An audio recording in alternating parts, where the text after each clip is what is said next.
It's been over a month since Hamas's unprecedented attack on Israel that killed more than 1,400 Israelis. Israel's war against Hamas in Gaza has so far killed more than 10,000 Palestinians, the majority of which are innocent civilians.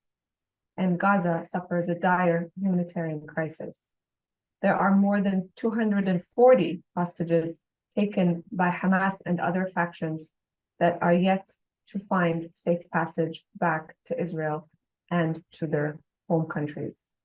There are other dimensions, of course, to this war, regional dimensions as tensions escalate, not only on Israel's northern border with Lebanon, but in various other parts of the Middle East, including Syria, Iraq, and Yemen. Today, I speak with Joe Macaron, the Middle East Program's Global Fellow, who has done considerable work on great power competition and regional power competition in the Middle East. Joe, thank you for being with us today. Hello, Marissa. Thanks for inviting me. Considering the involvement of different regional and global powers in this current war, but of course the larger Palestinian-Israeli conflict, we have Iran, Turkey, the GCC countries, the United States, and various governments in Europe. How do you read or assess the dynamics of regional power, but also great power competition playing out in this specific theater today? I mean, first, Gaza is a very unique case in the sense it's very isolated from the world in the last decade at least. And it's also a very hybrid, specifically about Hamas, a very hybrid group, which has the military wing and the political wing. Traditionally, Iran had the influence over the military wing, and the political wing recently in the past decade has been Qatar and Turkey. And also you have Egypt, because Gaza shares one border besides Israel with Egypt. So Egypt also through its intelligent use this relation with and on the other side you have obviously Israel being fully supported by the current administration and in general by the US, and you have a limited role for Gulf countries in general. Besides Qatar, because it kept this relation, a lot of Hamas political bureau leaders are in Qatar, in addition to Turkey. So now what's happening is, because Qatar is very close to the US, it's playing this mediation role. Turkey couldn't do because it has a very complex relation with US and with Israel also. We saw Erdogan in the beginning, he was a little bit not very outspoken. After that, under pressure, domestic policy became more outspoken. So all these dynamics are somehow interconnected when we approach to Gaza. But obviously now, given the level of violence, we don't see yet this power competition very clearly. And I think it's going to emerge more clearly once we enter the ceasefire and the new post-Gaza conflict will start to get more clear.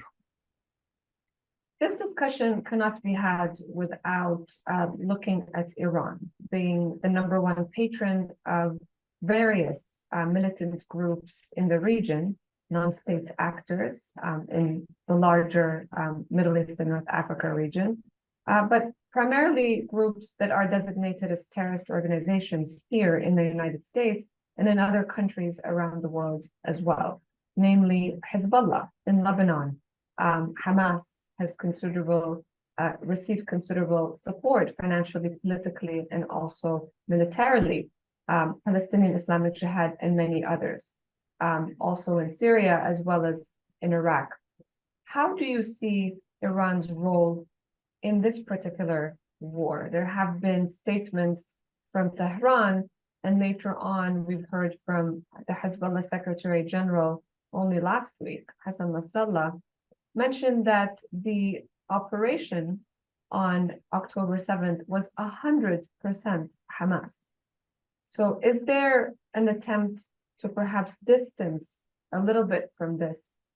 How involved is Iran? How complicit is Iran? It's hard without real intelligence to really know how this decision was planned. The US so far had said Iran is not involved. As you mentioned, Hezbollah Secretary General said that we did not know about the operation until it happened. So it's hard basically to do analysis with the lack of real intelligence. Obviously, there are two important things that happened in the last few months. Hamas has been realigned with Iran, has been turned the page of the Arab Spring, what happened in Syria, and we saw Hamas in Beirut and in Damascus basically meeting with those Iranian allies. And the second thing is the level of pressure that Hamas was under in the last few years, and it discovered that the money coming from Qatar and Turkey is not even creating some boom, and it's not helping to change the balance of the conflict. So it started to shift a little bit. And we saw Iran at the same time watching this level of normalization between Arab and Israelis, sponsored by the Americans. Iran saw it also a bit of a threat, basically trying to terrorists, creating a new alliance, basically. So in that context, the Hamas attack helped the Iranian narrative because it's changed a little bit. Now the talks about not normalizing with Israel. Let's talk about all the narrative of normalization is now at least on hold for the time being. So Iran has gained in that sense.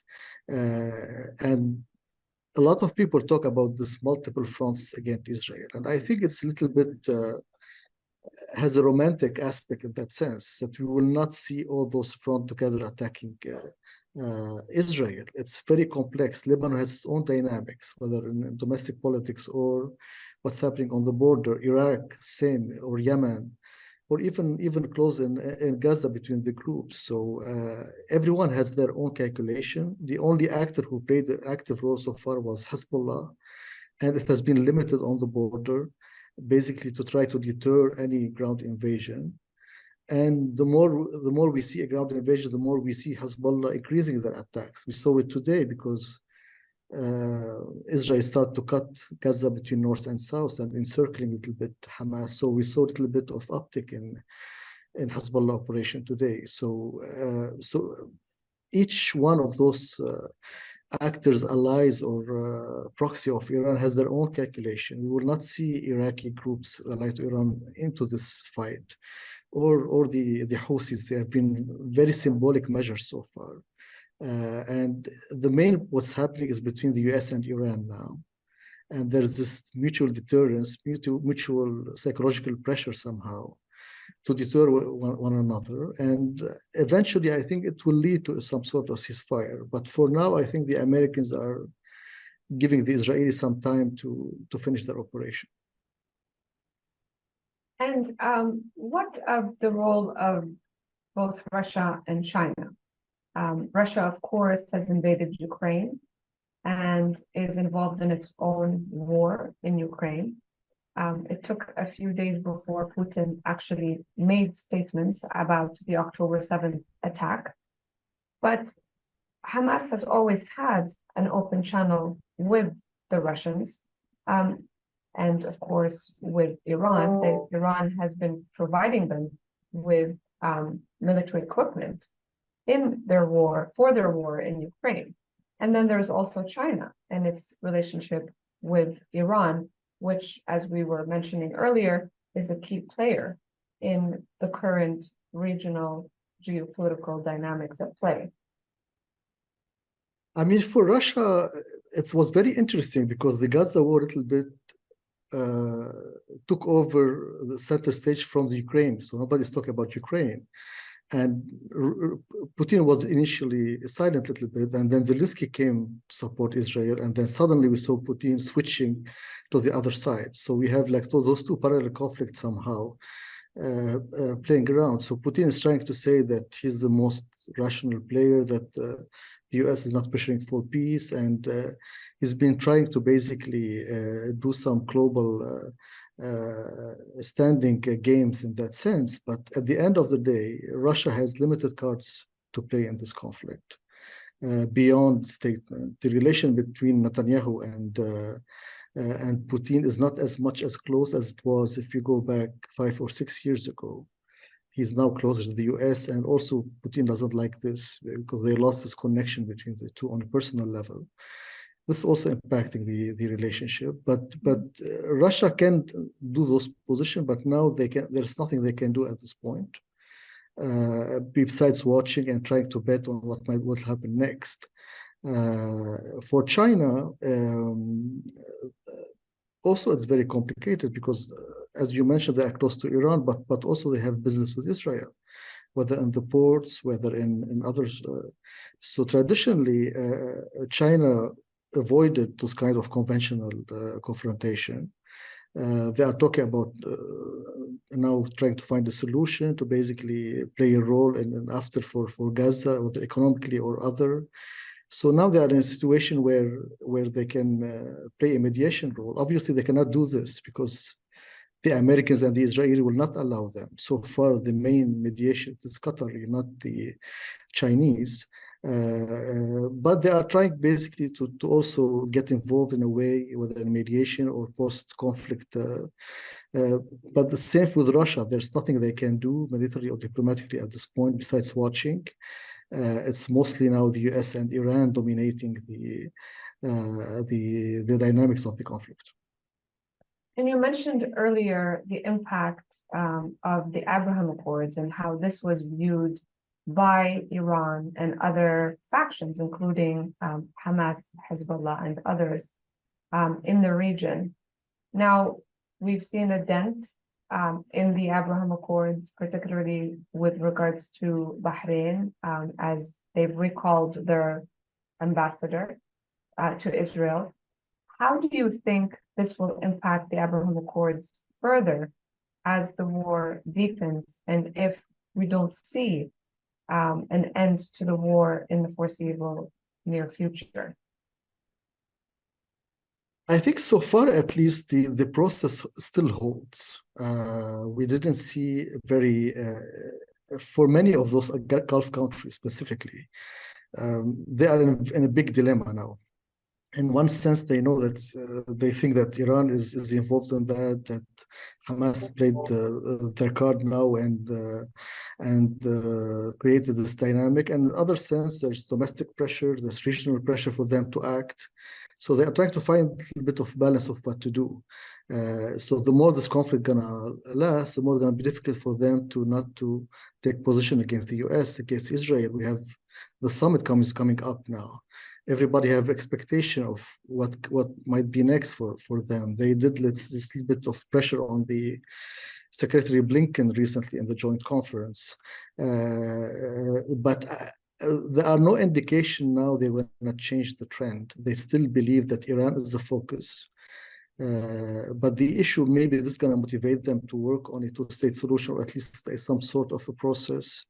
They're going to get more involved.